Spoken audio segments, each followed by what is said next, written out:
आणखी एक महत्त्वाची बातमी, स्मारकांसाठी महायुतीची विशेष धडपड। संगमेश्वरमध्ये शंभूराजांचं स्मारक तर प्रस्तावित स्मारकांसाठी निधीची तरतूद।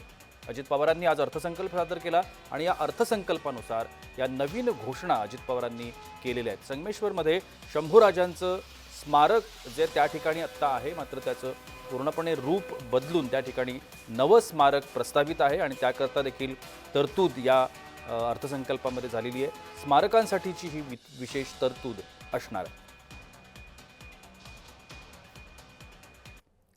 छत्रपती शिवरायांनी स्थापन केलेल्या स्वराज्याच्या रक्षण आणि विस्तारासाठी जीवन समर्पित केलेल्या असीम शौर्य आणि धैर्याने लढलेल्या सर्व लढायात विजयश्री मिळवणाऱ्या छत्रपती संभाजी महाराजांच्या पराक्रमाच्या खुणा महाराष्ट्रात जिथे आहेत त्या कोकणातील संगमेश्वर हे एक ठिकाण आहे। औरंगजेबाच्या महाकाय सेनेशी महाराजांनी बोटावर मोजता येतील एवढ्या शूर मावळ्यांना सोबत घेऊन येथेच पराक्रमाची शर्त केली। स्वराज्याच्या साठी प्राणाची आहुती देणाऱ्या स्वाभिमानी राज्याच्या पराक्रमाची स्मृती कायमस्वरूपी जपण्यासाठी संगमेश्वर येथे त्यांचं भव्य स्मारक उभारण्याची घोषणा मी त्या ठिकाणी करतो।